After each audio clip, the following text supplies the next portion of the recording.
मैंने अपने इस जीवन में कैसी कैसी मनमानी की, जिस पथ जाना था भूल गया, बस यही बड़ी नादानी की। मेरी आशाओं के नभ का यह प्रमुख सितारा टूट गया और शब्दों की खींचातानी में रसभाव छंद का छूट गया। धान नीते की ओते पटक रहे नव कोनों का खाके लिखे मौलिकता को नाव ने लइयो कहूँ तो छाप को की दिखे हम्म।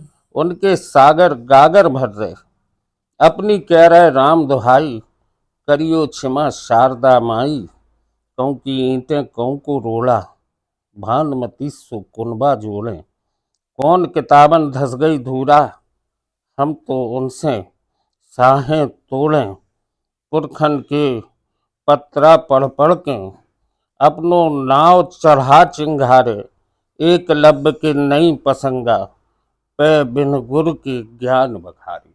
हम्म। दोस्तों, ये किताब जगो बुंदेला जगे बुंदेली ये कविता संग्रह है और मोहन शशि जी ने ऐसी कई संग्रह लिखे।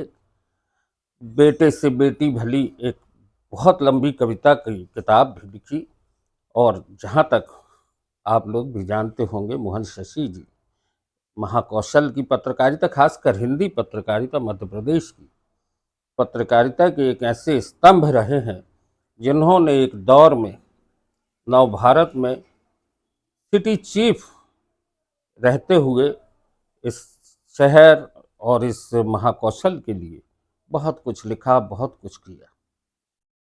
इनके बिना अधूरी होती थी शहर की सांस्कृतिक गतिविधियां यहाँ के उत्सव और त्योहार। मोहन शशि जी की आवाज़ आपको दशहरे में भी सुना पड़ती थी कमेंट्री के तौर पर।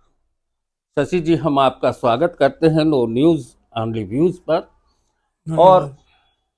निस्संदेह बहुत सारी बातें आपसे करना जरूरी भी है और लगता है कि उनसे कुछ ना कुछ होके कुछ नया अनुभव आपके जरिए मिलेगा।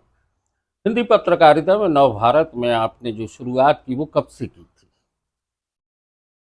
महाभारत में मेरी शुरुआत जो है 50 या 60 के दशक, 50 के दशक में। वो शहर बड़ा छोटा था उस समय, हम्म। सुविधाएं भी कम थी, इतनी सड़कें चौड़ी नहीं थी। बिल्कुल। कैसा था ये शहर उस दौर में? ये शहर ऐसा था कि अगर बाहर से कोई आता था तो इसको कस्बा कहता था।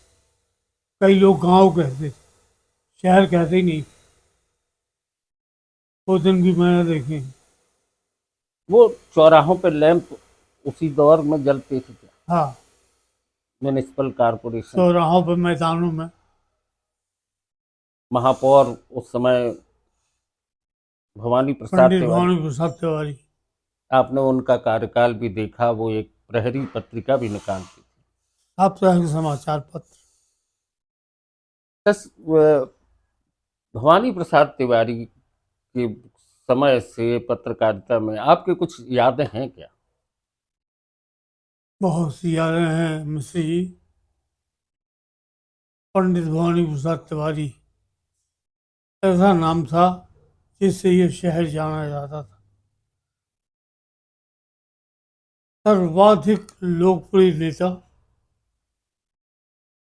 और सर्वाधिक लोकप्रिय साहित्यकार श्रद्धेय पंडित भवानी प्रसाद तिवारी। उन्होंने गुरुदेव रविन्द्रनाथ टैगोर की गीता का अनुगायन किया है, गीतांजलि का। गीतांजलि का।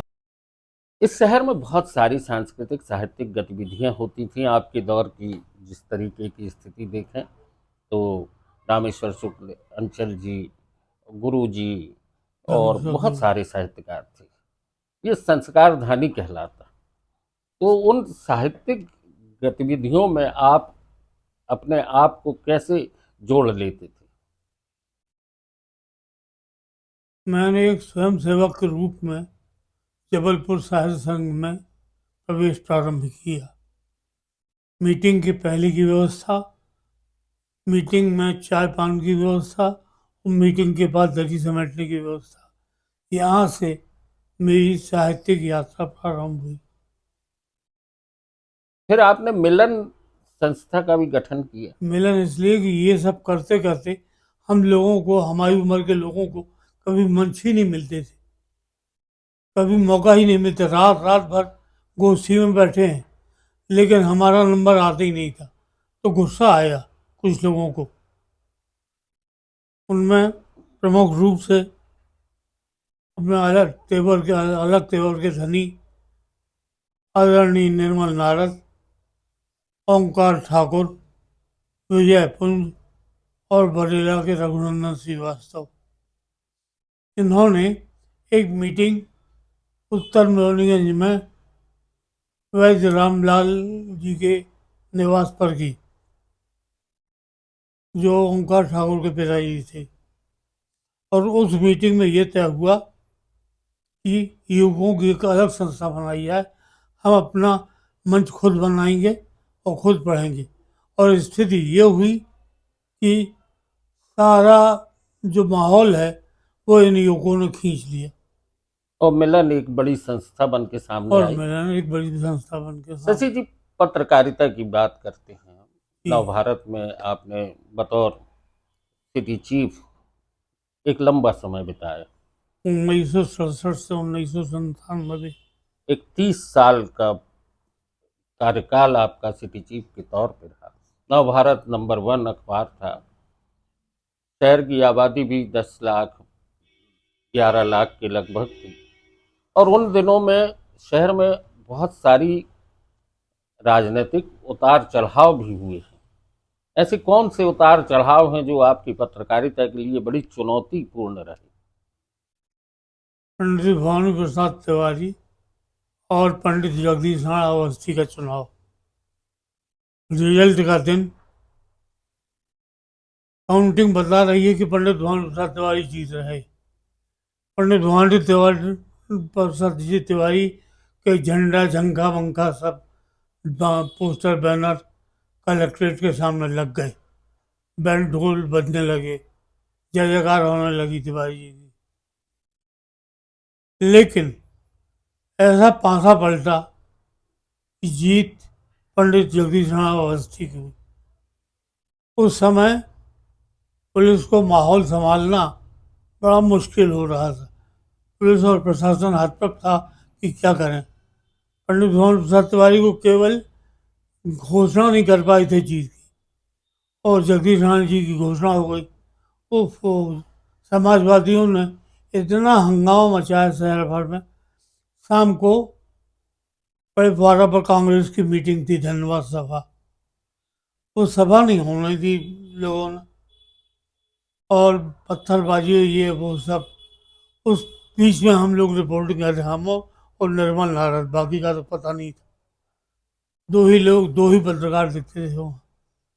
अच्छा, उस समय तो ये फोटोग्राफ्स भी जिस तरीके से आज अखबारों में खूब फोटो छप जाती हैं, पहले तो ब्लॉग बनते थे जिस ब्लॉग तरीके बनते से, थे। तो यहाँ शहर में वो सुविधाएं उपलब्ध थी कि बाहर से बन के आती? नहीं, यही थी।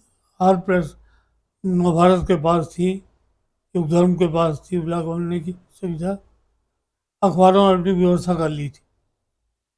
तो दोस्तों, ब्लैक एंड वाइट अखबार थे और चुनौतियां थीं। आमतौर पर एक रिपोर्टर के नाते फील्ड में जाना, कर्फ्यू भी जबलपुर में बहुत लगे। बहुत कर्फ्यू, हर महीने में कुछ न कुछ कुछ कर्फ्यू न की। कुछ होता रहता था। उस दौरान जब उस रिपोर्ट, समय जबलपुर यूपी था, जैसा आज यूपी में हो रहा है वैसा जबलपुर में कब क्या हो जाए इसका कोई पता ठिकाना नहीं रहता था। और घुस कर रिपोर्टिंग करना एक महंगाई विरोधी या कौन सा जुलूस था। नारायण चौधरी मेयर थे, उनके नेतृत्व में भरतीपुर से जुलूस चला, जबकि 144 धारा लगी थी। लेकिन नारायण चौधरी और सोनकर बंधुओं ने, क्या बात है, सीना तान के वो आगे बढ़े और बड़े फारा तक आ गए सुनराई से होते हुए। और यहाँ आए तो यहाँ से पुलिस ने रगेदना शुरू किया, वहाँ से पत्थरबाजी शुरू हुई। पुलिस और हम कुछ पत्रकार लोग फारे के इर्द गिर्द, और चारों तरफ से पत्थर आ रहे। भगवती धर जी वाजपेयी ये ले गए हम और निर्मल नारद रहे। तो निर्मल नारद ने कहा मोहन ऐसा करो कि ये महावीर जैन लाइब्रेरी की छत पे अपन चले चलें, वहाँ सुरक्षित रहेंगे। तो वहाँ से हम लोग रिपोर्टिंग कर रहे थे, लेकिन वहाँ भी पत्थर आना शुरू हो गए थे। बहुत चुनौतियां होती हैं एक पत्रकार के जीवन में और काम करते हुए, और खासकर वो समय जब इतनी सुविधाएं नहीं थी। रिपोर्टिंग के बाद आप अपने कार्यालय पहुंचना, अखबार के दफ्तर पहुंचना, न्यूज लिखना, फिर जितनी आज ऑफसेट मशीन की सुविधाएं हैं वो पहले नहीं थी। पहले वो थ्रेडिल पे काम हम्म। होता था, प्लेट बनती थी, उसका फिर प्रूफ आता था। बहुत संघर्ष के साथ ये पत्रकारिता, आज जहां आप देखते हैं बड़े रंगीन पृष्ठों वाले अखबार, वो हम्म। उनकी शुरुआत बड़ी कठिन थी और बहुत मेहनत थी। आपातकाल का भी दौर आया एक, तो उस समय भी आप नवभारत में ही थे। हम्म। शरद यादव का चुनाव जब आया, हम्म। क्या लगा आपको कि शरद यादव ने जिस तरीके से अपनी एक पहचान उस दौर में बनाई, जबलपुर में एक बकरी के खिलाफ एक आवाज उठाई, तो पत्रकारिता उस समय पे किस तरीके से हो रही? स्थिति ये थी कि शरद यादव और मदन लाल माहेश्वरी एक दिशा में रहने वाले लोग, और पहले से परिचय। हम बीच में गेहूं के दो पार्टों के बीच में पिस रहे, क्योंकि हम स्वतः कांग्रेसी थे, लेकिन साथ दे रहे थे शरद यादव का। कांग्रेस का जुलूस निकला तो बड़े फारे पे जो बच्चे ट्रकों पे बैठे रहते हैं उनको गोलियां खिला के हमने शरद यादव जिंदाबाद के नारे लगवा दिए कांग्रेस के जुलूस में। कांग्रेसी चिल्लाते रह गए। स्थिति ये बनी कि हमारी नौकरी पे बन आई। हमने छाप भी दिया कि कांग्रेस के जुलूस में शरद यादव जिंदाबाद के नारे लगे। दूसरे दिन जीजीबाई, चंद्रप्रभाष शेखर, रवि मोहन, मदन लाल माहेश्वरी के पास, निकालो इस व्यक्ति को नवभारत से। तो मानेंगे हम मदन लाल माहेश्वरी को? उन्होंने कहा क्यों निकाले भाई, कारण तो बताओ क्या कर दिया ऐसा हमने। तो बताया उन्होंने कि ये देख लो अखबार में, नहीं पढ़ा आपने? बोले हुआ होगा। तो हमने कहा ऐसा करो आप लोग चले जाओ, अभी पूछ लो बड़े भारत पे जाके कि शरद यादव जिंदाबाद के नारे लगे कि नहीं। लोगों ने सुने थे। गए ये लोग दो चार दुकानों पे, सौभाग्य साड़ी भंडार यहाँ वहाँ, सब जगह सुनने में लगी हाँ लड़के लगा रहे हैं नारे। शशि जी, बहुत सारी बातें आपसे करते हुए एक बात और आखिरी जो बात है वो ये है जी। कि बतौर पत्रकार और साहित्यकार आपको कौन सा एक बेहतर प्लेटफॉर्म लगा जहाँ पे कि आप उन्मुक्त होकर अपनी बात कह पाते? मुझे साहित्यकार पक्ष जो है वो ज़्यादा सुविधाजनक लगा। और आप मेरी रचनाओं में देख सकते हैं बहुत खुल के मैंने लिखा है, पत्रकारों पर भी कलम चलाई है। एक दोहा सुना दीजिए।